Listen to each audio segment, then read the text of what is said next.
Hello, welcome to MyStartupTV. I'm your host, Major Sunil Shetty. Today on our Founder Talk live show is Ravi Ranjan, who's the founder of Dhobi G, laundry tech startup that is using technology to revolutionize laundry services. So let's find out by talking to Mr. Ravi as to how and what they're doing with their startup. Came up with your own personal experience. We faced the problem in our hostel, and we wanted to solve it out, and that's where we all three together, me, Ankur, and Dax, came together and told, let's take this challenge and solve it out for all the other students, so that no other students will face the same problem what we have faced. When you start as a student entrepreneur, it's a different ball game, right? Once you scale it up, once you are no more a student and you an entrepreneur, full-time entrepreneur, how does it change? I mean, what's the mindset change? What are the challenges that one goes through when you're migrating from being a student entrepreneur to a full-time entrepreneur? Okay, so basically, I'll tell you the challenges when you are as a student entrepreneur, and then I'll tell you what are the change in challenges for the full-time entrepreneur. So when you are in college, that too, like I was in SRM University, where the fee is really high, and your parents expect that if they are investing money in you, so after the college, you should go for a nice placement. That's why they sent you to the nice premium college by paying hefty amount of the fee. So they want you to go to the placement or go for higher study and all. So when you tell them that I'm planning to start a startup, they get worried. The risk taking capability will be really high for you when you are in college. So I feel that this is the one advantage you have being a founder in the campus. But when you come out of the college, so my parents was always like, okay, do whatever you want to do, but in the final year, attend the placement. You keep the option in your hand, join the company, and then whether you see whether if your startup is scaling up, then you can leave, but have a safe option in your head. And what's not wrong, according to the parents, they want the safety of the child. So now what we did, like we started in first year. So we were sure that we'll scale up to a certain level. So we told our parents we'll attend the placement for sure. We promised to our parents, we all three. But when we went in the final year, we attended the placement not as a job seeker but as a job provider. And by this way, we have like kept the promise what we have done to the parents, and also this gave a moral boost to the parents that if they can provide job to two or three new people, means they can sustain the business. That's why they are able to provide the job. That too, when you are not a funded startup, you are a bootstrapped startup. So that means you are sustainable enough that you can give job to the other people. So this boosted the morale of the parents also. And then you do not take stress of yourself, you take stress of your team. You need to make sure that on the first, the salary should be credited in their account. The sales will happen, will not happen, we don't know, but salary should be credited. Now when you in the college where you are not worried about even about your own pocket money, here you live about your own pocket money, you need to worry about your salary, the putting the salary on the first to all the people who is trusting you. So this is the difference, that in the college you can take risk, even without the sales you can sustain, but when you come full-time entrepreneur, you should make sure that you have the responsibility of your team and your team is believing on you. So as a founder, you should make sure you put their salary in their bank account by first, and that cannot be compromised at all. So that means that was the bigger challenge for us being a bootstrap startup, to keep running our sales so that we have enough money to keep putting money in the bank account on the first as a salary to the team members. This is the major problem what I see converting from campus startup to a full-time entrepreneur. Especially as an Indian entrepreneur and a student entrepreneur, one of the biggest hurdles, or the first hurdle that one has to cross, the barrier is parents itself, right? Because they want a job security, especially if you're in a college where you're paying hefty fee. So that's definitely and this is what we have experienced in on our various interactions with student entrepreneurs, that parents tend to be the ones they have to first convince to be able to go to the next level. So once you successfully navigated that particular challenge, one is running a startup as a student entrepreneur. The other is to go out there, and your degree is done, and you want to start, now you are out there in the world, right? And then what is the challenge, especially when you come as a from a thought process, from a mindset, I'm talking about. That's what I said. First thing is that one is the financial aspect of the startup. Like when you are in the college, I told you will get money in your pocket, money from your parents. You are safe about the financial stability. But when you come out of the college full time, so that time you are getting the problem that you have to make sure you have to sustain your own life, because they, as a parent, they expect that when you are graduated, you need to sustain your own life. That's why they tell you to go for the job security. So you need to be financially independent. And also, if you have hired few people who is working for you, you need to make sure financial stability for them as well. So that means as a in the college, you don't have to worry much about the sales. You need to worry about the product development.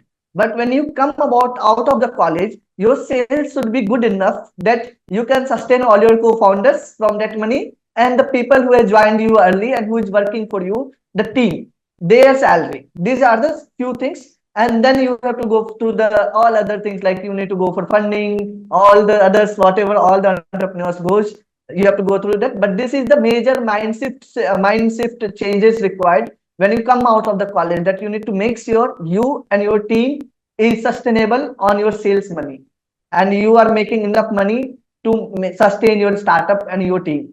Sales don't happen, immediately, right from day one, right? I mean, it's maybe in some service industries that is possible, but otherwise that's not the case. So from your personal experience, what is that you would advise student entrepreneurs especially, as to how it should be for them? What should they do? What should they think about? What should they go about doing till they get this first revenue, they start making some money from the venture? So there are few things which we need to focus, like how we start. So always whenever I meet a college students, that too when they are in first year, because I started in first year, I can say that. So what I say that if you are in graduations, you have minimum 3 years and around 4 to 5 years if you are in MBBS. So you have the 3 years or 4 years time. Why don't you start in first year on the ideation stage? If you have idea in first year, you can try to, you have the 3 years time for you to just make the product, and then you can do your first sales within the college. So my advice to all the students, entrepreneurs are always that start in such a right time that your first sale happens when you are as a college entrepreneur only, when you are inside the college. And then at the same time, if your idea is really good, there are other places like now NSRCEL has started campus founder program. So you can apply to all these like incubation centers and all during the college time itself, so that you have the better knowledge other than your core knowledge. Because when you are in college, you are doing engineering. I was a software engineer.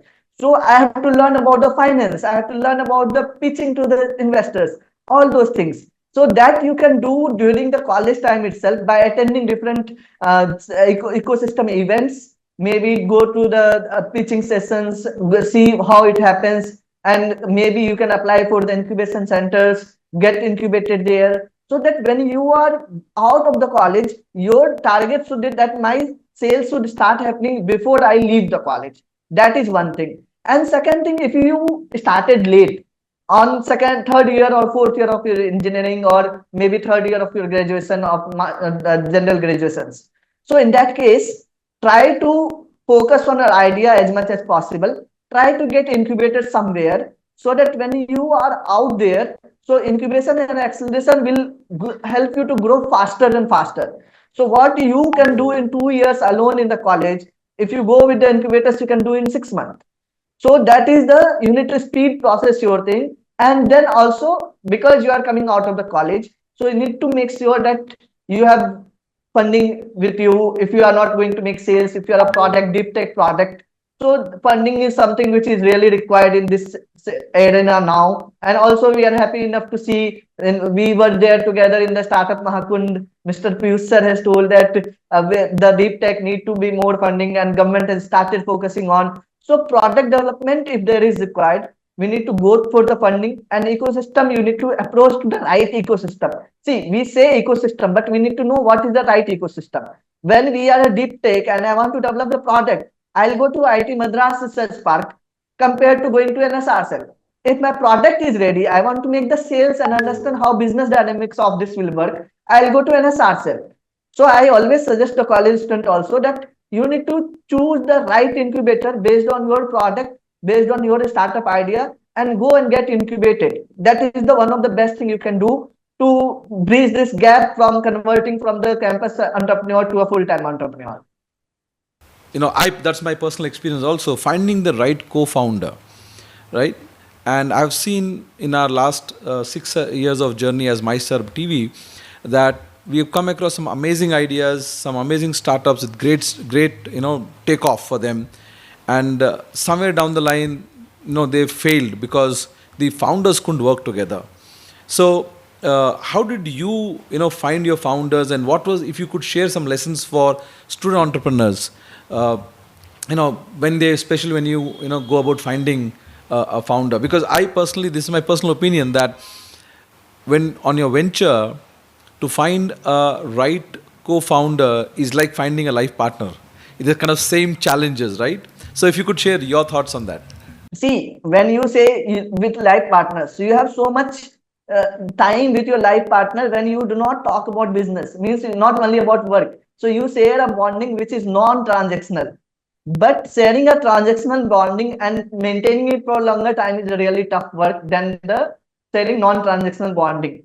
So that is one thing, because you are personally emotionally so much invested with your partner. So that is the difference. But I'll tell you how I did, and maybe other college entrepreneurs will really try to find out in that way, or they can get some insight. So this all happened because the problem what we faced, the laundry in the college.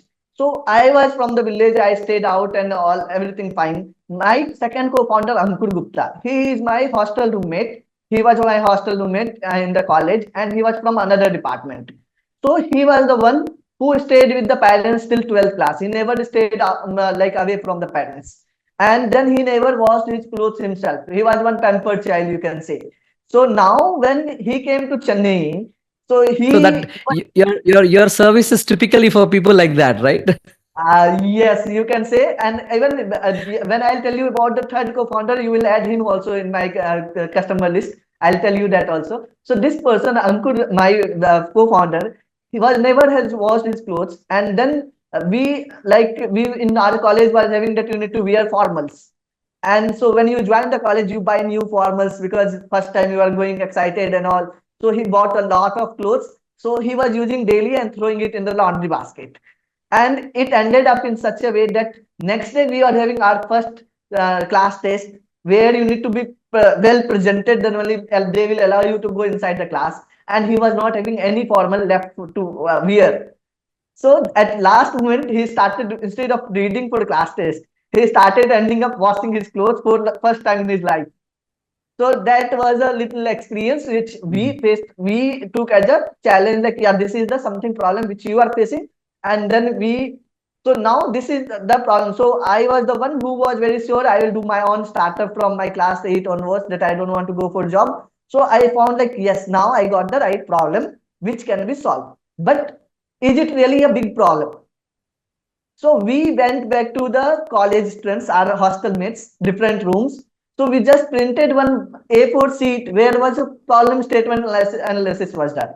So where we asked, are you facing this problem? If you are facing, then how much you will be ready to pay? So me and Ankur went and get it printed and went to all the hostel rooms and distributed this. And then we found out this is a really big problem. While doing this process, when I was in my classroom, there was one guy sleeping on my bench called Daksh. So he is the one the children in the classroom who will try to sleep all the time whenever he gets chance. So he is that guy. So I told, yeah, we are planning to solve this problem, and we want to know your feedback also, what you think, whether this will work and how much people are facing this. So the moment I told him, he's like, bro, whether you get any other customer or not, I am your customer for sure. Because I don't want to work. I want, see, you are sleeping. I'm sleeping in the classroom also. So I am the one who is your customer, and I know many people like me who don't want to do their laundry themselves. So you can get this. So then I told him, yeah, you sit with me also. So, and we know each other. So what do you want to join our team? We are looking for someone to join our team. So he was in by the first moment only. Because see, now I will tell you why I told you this background. When your problem statement is the motivation for your co-founders, it unites you together. So that is first thing. The vision and the problem what you are planning to solve, it should be correlated with your co-founders. Then only first step is that you can sustain it for longer time together. So when here all my three co-founders, so that was the one. So I told him that, so you are my customer. Now can you find, as you have told that I have other people I know who don't want to do laundry. Can you find other people like you? So he told, okay, fine. So that day onwards, Dax became the marketing person of this completely Dhobi G startup. And he started doing marketing and sales and everything. He started looking forward. Ankur, who was never done laundry, from where problem started, he started looking for the operations of the our complete ecosystem. And then I started heading that how we can digitalize it and together. So now summing up all this, I'll come back to your question that first thing, the vision, the problem statement, whether all co-founders are matching or not. And college is the very best place to find these co-founders because they are fresh minds. They are not bound with the any responsibilities from the family. So if you are able to, like, if you are having a problem statement, if you want to start a startup and looking for a co-founder, go and find the right person who is actually correlating or maybe most probably facing the problem for whom you are solving. So make your first customer as your first co-founder. So that is one of the things I say. But all the case, it is not right because some problem cannot be the solution of the college students. But find the right the spark in the co-founder who you think that he also understands that this is a really problem and this can be made a big, this is a big problem which is needed to be solved. That type of things you need to find out, and best thing is that try to find if that is your roommate, because you already know his personal behavior for all the behaviors. That's really good in the hostel, or maybe classmate with whom you are spending much of the time. So these are the few things which I think can help the founders to find co-founder. Thank you for that, because the Moola mantra here is a co-founder who experiences or has the similar experience like you, or the problem statement would be best ideal fit, to be your co-founder, because then you all relate to the problem and then you can work around it, which is perfect, which is a great takeaway for student entrepreneurs out there who would be watching this program. So the other challenge that we also experience, like we get a lot of interns who come and work with us, and one of the things we experience with them is, or they experience is, how do you balance time from being a student to either doing internship, and in your case, doing your own entrepreneurship, because you have assignments, you have exams. So between all of that, how do you balance? How do you take out time? What was your challenge when it comes to that? Finding the right time, balancing it out between your academics, projects, internship, and then running the your own venture as well. When you say you are trying to be entrepreneur, I'll tell you for the in terms of entrepreneur. For interns, this will little vary. The answer will vary. But for entrepreneurs, I'll say when you say I want to become entrepreneur, that means you are a problem solver. So according to me, you are trying to find out a problem which you want to solve by making product, by making service, or any way. But you have seen a problem, you have seen a gap, and you want to solve it. So this is one of the gap which you find in your personal life, that how should I manage this? So better way is that first thing so you should try to have co-founder with you. First thing, very first thing, that because you are not alone fighting this from the world, you have a partner who is fighting with you, and then distribute the work among your co-founders, that this is what I'll do, this is what you will do, prioritize the work. And in the college, I can understand, see this we also face, that everybody will not be the master of the skills what is needed to be the co-founder that time. In the first year, what you can expect from a student? He will not know much about marketing, he will not much know about development or anything. but your co-founder and you should have a zeal to learn that whatever role I'm taking, whatever excites me in this full development, this part if I'm taking, I'm excited about this. So that's was very excited about the marketing. So he started learning graphic designing, marketing, poster making, everything and different things. So we all learn, and learning is out of your syllabus because you are an engineer, software engineer. So you have to do marketing now. So you need to learn the things that will not be taught you in the classroom. So this way, you need to make it the balance between your co-founders, divide the work, whatever one person likes, give that work, and then prioritize the task properly. And in terms of the assignments and all, I used to write my assignments in classroom itself. Let me tell you, that is the opposite way you should do. Your attendance should be really high in the classroom so that you grasp as much as you can grasp in the classroom itself, so that if you being an engineer revise in the last night, you are able to remember what was taught in your classroom. So by this way you will able to manage your academics as well as startup also.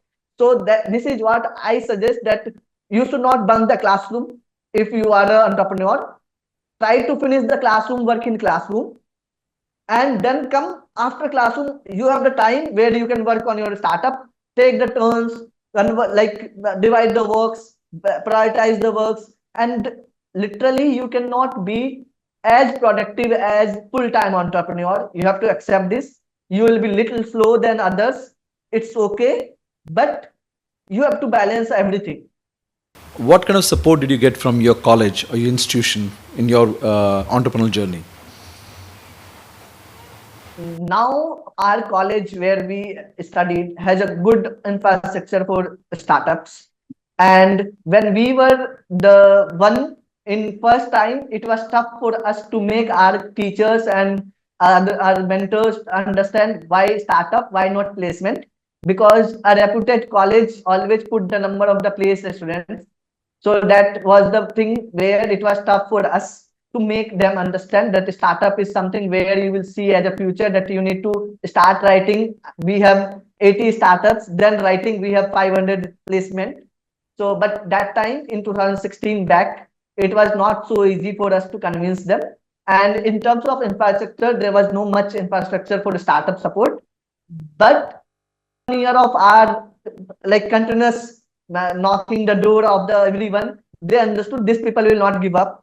So they started supporting us. Like whenever they came to know there is any event going to happen in anywhere nearby college, wherever the startup is there, if anything. So we were one of the first startup of our college who were really doing it seriously, not just for the namesake of the project. It was a startup. It was not a college project.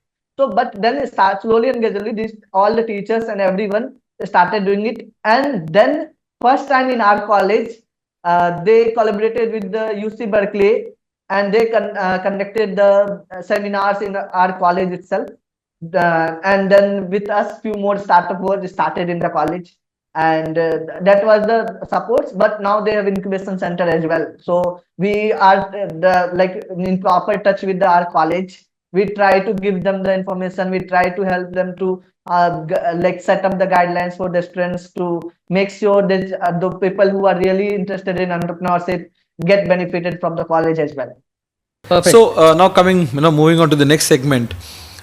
Before that, subscribers, if you can, follow us on on YouTube, MyStartupTV. Follow us on our social media to, if you want to see and hear such interesting founder talks. Okay, coming back to your startup journey itself, to your startup itself. Now, laundry is there are, at least we ourselves have come across multiple startups which are into laundry service. So if you have to say, how are you different to any other startup out there that is providing a similar service? We do not tell ourselves as a laundry startup. So we have a word, we say it for the first time, and NSRCEL also has recognized the word laundry tech. So we are a laundry tech startup where our goal is to focus on the technology and digitalization of the laundry and dry cleaning industry. So what sets us apart from all the other startup is that we are trying to build the technology around it which can be used by all the fellow entrepreneurs and colleague or co-founders of the laundry. They can use our platform. They can make their business even more foolproof and make their business grow. So we are building the technology around it, be it IoT enablement, the enabling all the machines and everything using IoT, be it the software for the tracking of your staff, orders and everything. So our main USP till now, if we see the software in the laundry industry was being used was the POS for the point of sales, for the billing, and then the delivery boy tracking app some laundry used to use. So these are the few things where the technology was used, but the process was nowhere digitalized. There was no process, no place where they used to track the complete process of your clothes, whatever is happening inside it digitally. So we have built our own first laundry OS, so laundry operating system, which help any laundry to like completely digitalize their process and track their machinery performance and everything in and out about their process. So this is what sets us, differentiates us from all the other laundry startups. And that's where I see all of them being our friend and using our technology in future for the enablement of their business in proper way. So, we were talking about before we went on a break as to whether if you are the technology that you're using and you're rolling out for laundry services out there, are you a B2B or a B2C or both? Like two in the segment, one is B2B, one is B2B2C. So right now we are focusing more on B2B to make sure that the B2B enables B2B2C. So what is B2B and what is B2C? In B2B, Dhobi G has two segments. One is that where we tie up with the college institutes and hostel of bigger institutes like SRM, where these students were facing the problem. So we have a specific soft corner for these students because we started this being a student. So we wanted to solve the problem for the students. So we have a Dhobi G campus, DG campus platform, which we enable in the hostels and set up on-site laundry using all our technology to manage the laundry and give the hostel laundry services and make their hostel life comfortable in the hostel. So that is Dhobi G campus. And then the software part, we have 150 plus laundromats right now who are using and testing our platform. So whatever we have developed, and this is under the what you can say beta launch. So we have launched beta and given this 150 partners. They are giving us feedback day and out and we are just improving the product as much as possible to make their life easy again, make their business easy. So this is B2B again, software laundry website. Now when this laundry, so how this idea came, like we already discussed this when we were in Startup Maharathi. So this idea of the laundry OS came from the B2B2C. So that is the hyper local Swiggy model of the laundry. Like you want to book a laundry nearby, you can book Dhobi G. We will come pick up from your clothes, from your doorstep, give to the laundry which you want and get it clean and get it back to you. This was the very simple idea from where Dhobi G was started. But in between, when we have scaled up to 10 orders per day to a laundry, we faced the problem that the laundry was not able to give the consistent quality output, due to which the customer complaints has started increasing. But is it that laundry didn't wanted to grow? No, they really wanted to grow. So I was the first contact point for this laundry in starting days. So I knew how they were interested to grow. I have personally onboarded them on our system. So I knew they were really interested. So we went back to them. We told, you wanted to grow, you wanted more orders. We are giving you orders, but then you are not able to sustain the quality. So what is the problem statement you are facing? So then they came up with the problem that their operations are not sorted. They are not organized. They are doing business completely unorganized way. So we told, okay, let's see what we can do. And then we decided to build a laundry OS to help them to organize the business. So when this laundry have started using and started seeing the difference after using our laundry OS, so we have started onboarding them onto the Dhobi G B2C B2B2C app, that is e-commerce, and started giving the orders to them back again, because we didn't wanted to debar them directly without knowing their problem. We wanted to help them to grow, and we also wanted our customer to get the right quality of service all the time. So we holded the operations for those laundries who were not organized. But once they have been onboarded on our laundry OS, slowly and gradually now we are launching them again on our Dhobi G B2B2C app, that is e-commerce app, and giving them the orders. So this is B2B and B2B2C of Dhobi G. I can see is that the laundry industry is not, when we saw the award, it was not award to given to a Dhobi G, and we saw the award is being given to the laundry industry, because if you were also there, only one player was there in the laundry industry which was awarded. Why there was no segment for laundry tech? I was said to know that, like, why there is no segment where the laundry itself is a segment as an industry established. We were having, so we ended up getting into B2B award. So my goal is that today one Dhobi G is getting award, and our industry should grow in such a way that there should be an industry-wise award where 5 to 6 more startups or laundry industry should get awarded. And this is what, as of now, my mission is in India. And it was really good opportunity for us as an award. It gave us lot of visibility around the globe. So people started to know there is such industry called laundry tech, where there is a startup happening and people are working. So this is recognition to the industry, I guess. So that is something which is really helpful for me and for Dhobi G and for the complete industry. Congratulations on that award at the Startup Mahakumbh. Also, could you talk about your relationship or association with IIM Bangalore, the entrepreneur cell, and how does that help you in your journey? NSRCEL is the cell for the incubations inside the IIM Bangalore. So we got incubated there. So when we applied for the first time, we applied for the I think it was accelerator program, and it was ideation stage program. But by that time we were on the revenue stage. So we were rejected in that first application. We felt bad that maybe we are not eligible for IIM Bangalore. But luckily within 3 months, we received a call that from the IIM Bangalore team that you have applied for another program where you were not eligible because that was only for idea stage. We have another program called Velocity, which is for the growth stage startup. So if you are willing, you can apply for it. And then the NSRCEL is a complete process of the taking startups, because NSRCEL is only one advantage which you get in the NSRCEL is that they don't charge you any money, and they don't charge you equity.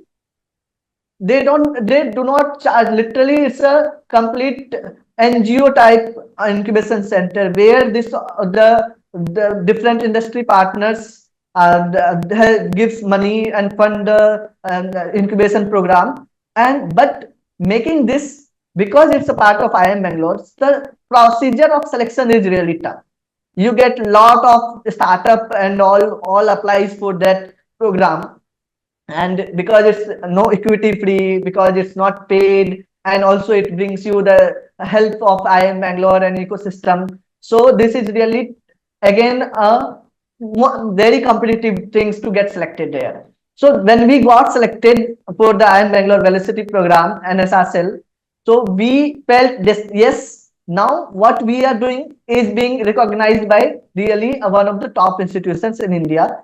And I think we are on the right path. So that is one validation you get when you get selected by such a big institutions. So then when we have got onboarded there, we got the workspace in IIM Bangalore. So there was NSRCEL office is there. So there you get a workspace. We started working out from there. The in and out, the events will keep happening. The industry experts will be there with whom you can talk. Subject matter experts are there. IIM Bangalore professors are there. So whatever problem you face, you have a guiding hand for you, so which can solve your problem. So it's like in IIM always it used to say, work is needed to be done by you. But if you want to learn how to get it done, here you have enough opportunities for it. So that is one thing. And at the end, we also got the seed fund, Startup India seed fund through the IIM Bangalore itself. So if you are really working there, so you get the funding opportunities as well. These recognitions are very important, right? The Startup Maharathi Award, being incubated with a premier institution like IIM Bangalore, they do tend to open doors, and they also help you, get that confidence that yes, you're doing something right. So, for the startups out there who are probably in their early stage, probably 2 or 3 years, do they have to be there at the incubation center, or they can be doing anything, anywhere? They could be working from anywhere. Like you're based of Chennai, but you are incubated with IIM Bangalore. So if you could share that a bit of experience out there for the benefit of entrepreneurs. Basically, this is the difference between the classroom and the incubation centers, I feel. So there are many incubation centers which ask you to come to the facility and use the facility. Like if you are a deep tech startup, you are into the development of a product, the hardware product, and then you get incubated at the IIT Madras. So IIT Madras is a very nice research park where so much facility is there to develop the technology. So you need to be there to develop your product. But whereas for IIM Bangalore and all, where you need to learn the business side of your startup, so you don't need to be physically present. You are not in a classroom program. You are into the IIM Bangalore. So one very good thing about the IIM Bangalore is that they do not force you to attend all the sessions. It is all the founders will, if they are incubated also, what session they want to attend, where they are facing problem. So, and then what session they should attend, and there is no attendance management system. There is nothing that they will track you. They always say only one thing. It's you who should be willing to grow. Nobody will force you to grow. And you should keep bugging us, means IIM Bangalore team, NSRCEL team, to get the help. If you come back to us, we are ready to help you. We have given you platform. You being entrepreneur should exploit it as much as you can. You're not a student anymore, and it's your job. It is your vision that you're pushing. So that's how it should be. So now, as a founder, what's your long-term plan for Dhobi G? First is that go to as much as college and solve the problem statement of the college students, because as I said again, the college students has a very soft corner for me. So and then give the solution to the right solution, so that there can be 100 other entrepreneurs. They should not waste their 6 hours a week in the laundry. They should use that to do their assignments, do their startup planning and all. So this is what is our goal, to promote entrepreneurship also in our way. How Dhobi G can promote is this: we can save their time, which can be utilized for other purposes. So that is one thing. Go to as much as universities and college and provide our service and mature our product. And from 150 to 1,50,000 startups or laundromats should start using our OS. That is our goal. And even if you talk about the longer goals, that we should able to at least transform the industry, which is right now unorganized. So our goal is to completely help the industry to transform. Even the small scale laundromats should say today, like how we have transformed the digital payment. So everyone has the QR code, right? So we don't know, even we go to the pawn shop, we know that QR code will be there. So that type of digitalization is needed in the laundry industry.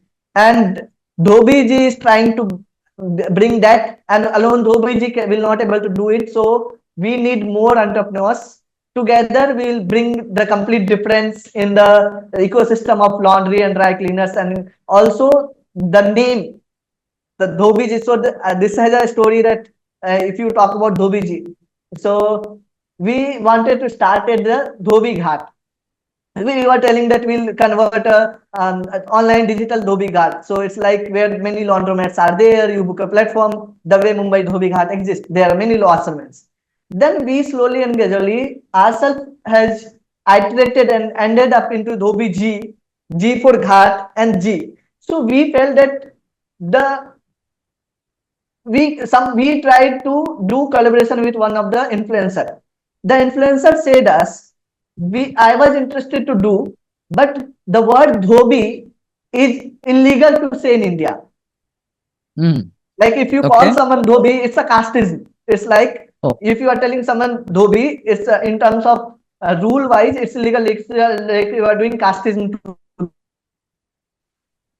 So it's illegal to say.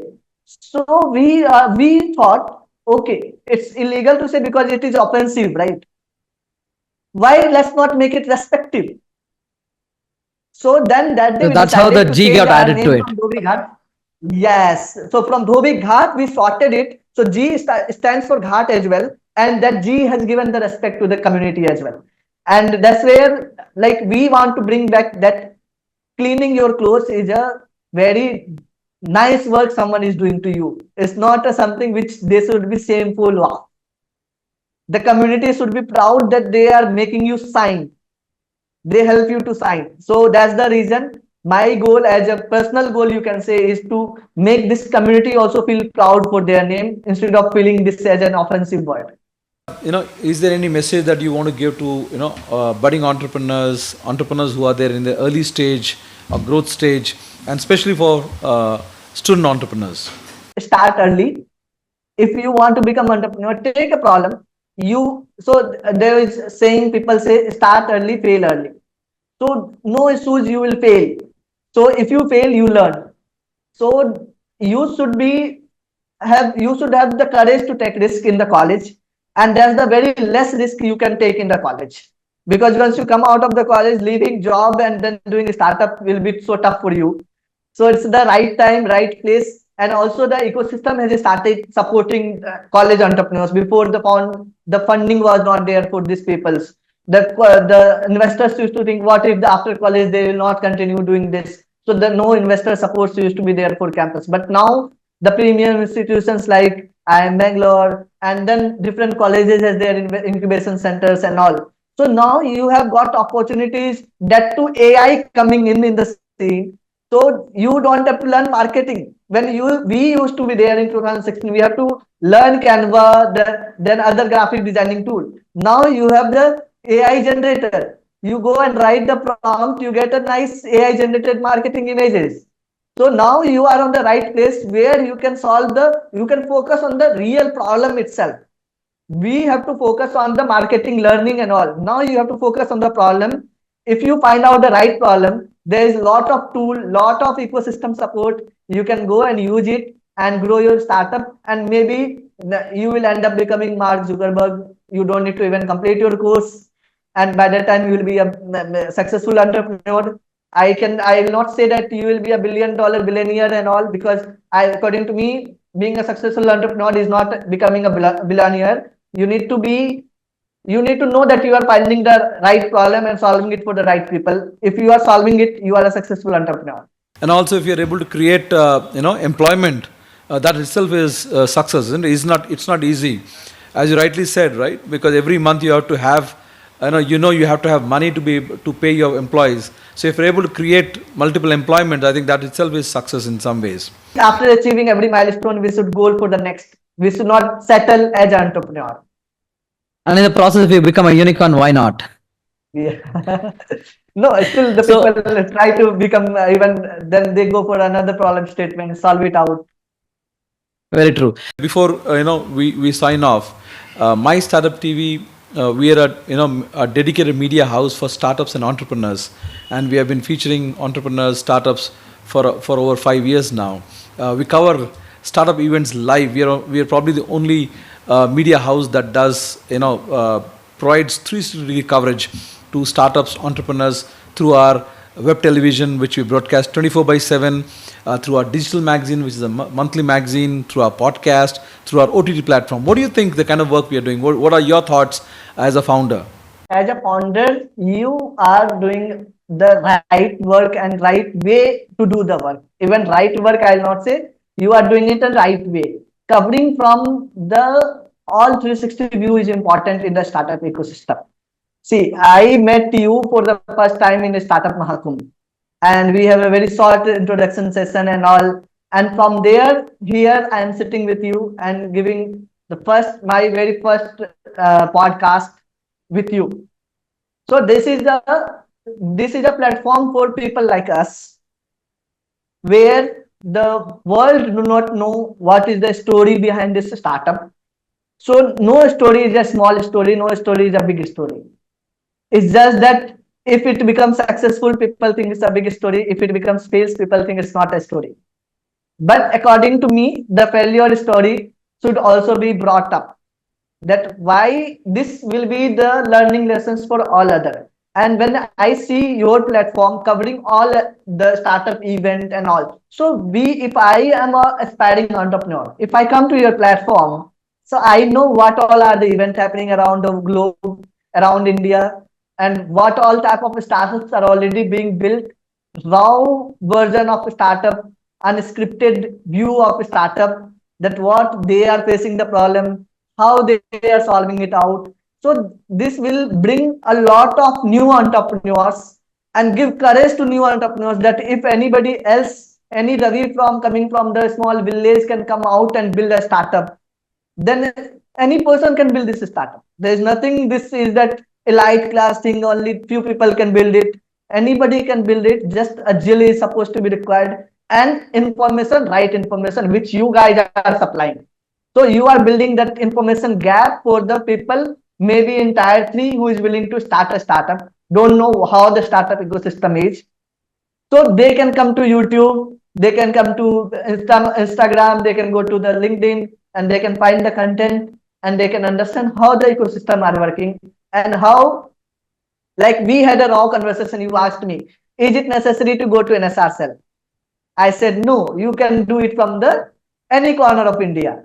So now, if any entrepreneur who was afraid of applying, that he need to go to Bangalore, he will able to do it, and he will know that now he can digitally attend the sessions and all. So he might apply for NSRCEL, and we will find one such entrepreneur coming up as becoming unicorn, and then becoming successful and telling that he has seen for the first time on MyStartupTV about this program.